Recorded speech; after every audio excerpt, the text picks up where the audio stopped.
કથા છે ને તે મનુષ્યનો દ્રષ્ટિકોણ છે ને તેને બદલે છે. આખું પરસ્પેક્શન, દ્રષ્ટિકોણ બદલાવી દે. એકવાર અર્જુન અને શ્રી કૃષ્ણ એક નગરમાંથી પસાર થતા હતા અને એમાં એક ધનિક વ્યક્તિ હતો અને આના ઘરે ભગવાન શ્રી કૃષ્ણ અને અર્જુન આ બંને રોકાય છે. આ વ્યક્તિ હતો ધનિક પણ હૃદયથી છે ને સાવ ગરીબ.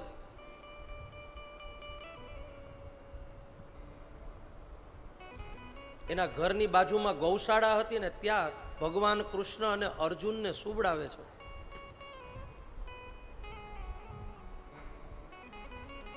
અને પરમાત્મા તો કાળજાને જ જોવે છે, કાયાને સંસાર જોવે. ભગવાન કોને જોવે? તો કે કાળજાને. આખી રાત પૂરી કરે છે અને ત્યાંથી કૃષ્ણ અને અર્જુન આ બંને વિદાય થતા હોય અને ત્યારે ભગવાન છે ને એ ધનિક વ્યક્તિને આશીર્વાદ દેતા જાય કે હજી પણ તારું ધન વધે, હજી પણ તારી સંપત્તિ વધે. ઓલો લોભિયો તો હતો જ તે, અને ભગવાને આવા આશીર્વાદ દીધા. ત્યાંથી આગળ જાય છે. બીજા નગરમાં એક નાની એવી કુટિયા હતી. એક ગરીબ ખેડૂત એ કુટિયામાં રહે. 2 જણા એમાં સમાઈ શકે આવી સ્થિતિ. અર્જુન અને ભગવાન કૃષ્ણ ત્યાં જાય છે. ઓલો ખેડૂત એવો ભાવ વિભોર થઈ જાય છે, એવી જે આગતા સ્વાગતા કરે છે, પોતે બહાર સૂવે છે. ભગવાન કૃષ્ણ અને અર્જુનને કુટિયામાં સુવડાવે છે. રાત પસાર થાય અને બંને ત્યાંથી જ્યારે વિદાય થતા હોય ત્યારે ભગવાન કૃષ્ણ હસીને એને પણ આશીર્વાદ આપે છે. શું? કે તારી આ ગાય છે ને એ ટૂંક સમયમાં મરી જશે. એટલે અર્જુનને આ વાત હજમ ન થઈ કે ભગવાન તમારું ગણિત છે ને એ આમ પણ સમજમાં આવતું નથી. ઓલો લોભી વ્યક્તિ હતો અને એને તમે ધન વધે એવા આશીર્વાદ દીધા અને આણે આવી તમારી સેવા કરી અને આનો તો એક આશ્રય હતો તેની ગાય, એ ગાયને પણ તમે મારી નાખશો.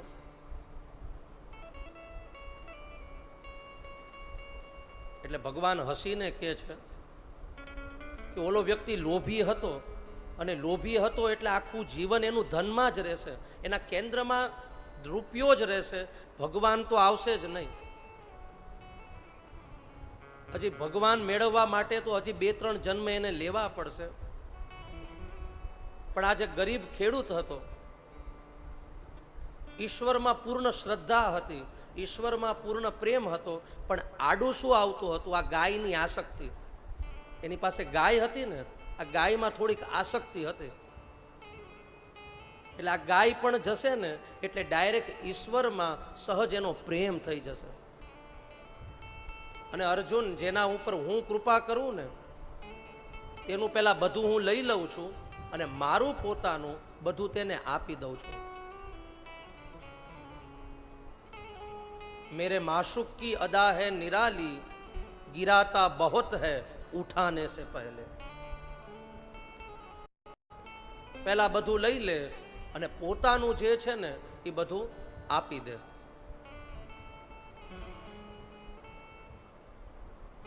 તો આ પ્રસંગમાં ભગવાનની જેને કહેવાય કે ડિસગાઇઝ ગ્રેસ,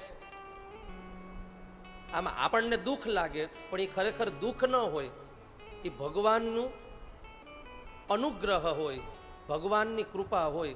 પણ આ અનુભવવા માટે પણ છે ને એક દ્રષ્ટિકોણ જોઈએ. જેવી રીતે માં એના દીકરાને ઓલી ઘસી ઘસીને નવડાવતી હોય અને ઓલો દીકરો રડતો હોય,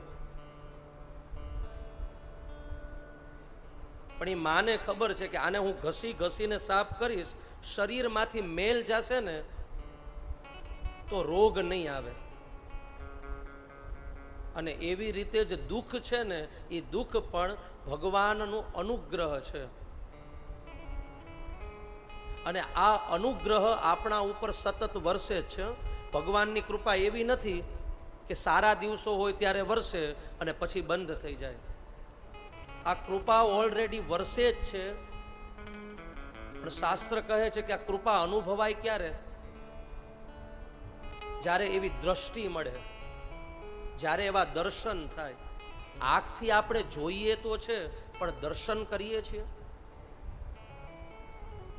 તો આ મનના જે પરસ્પેક્શન છે, આ દ્રષ્ટિકોણ છે, આ દ્રષ્ટિકોણ બદલવાનું કાર્ય કથા કરે છે. અને એટલા માટે જ ગોસ્વામી તુલસીદાસજી રામાયણમાં કહે છે, ભાગ્યશ્રી,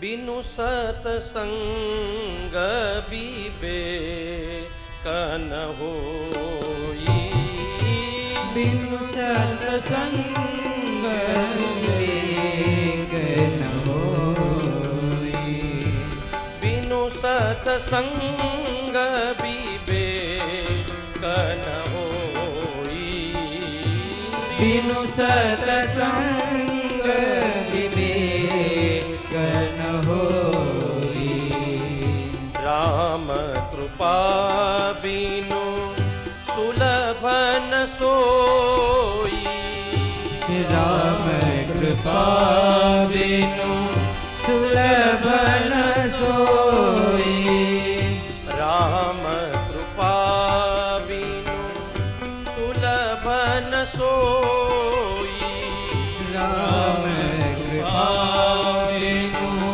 सुलभ न सोई, बिनु सतसंग विवेकन होई, बिनु सतसंग विवेकन होई।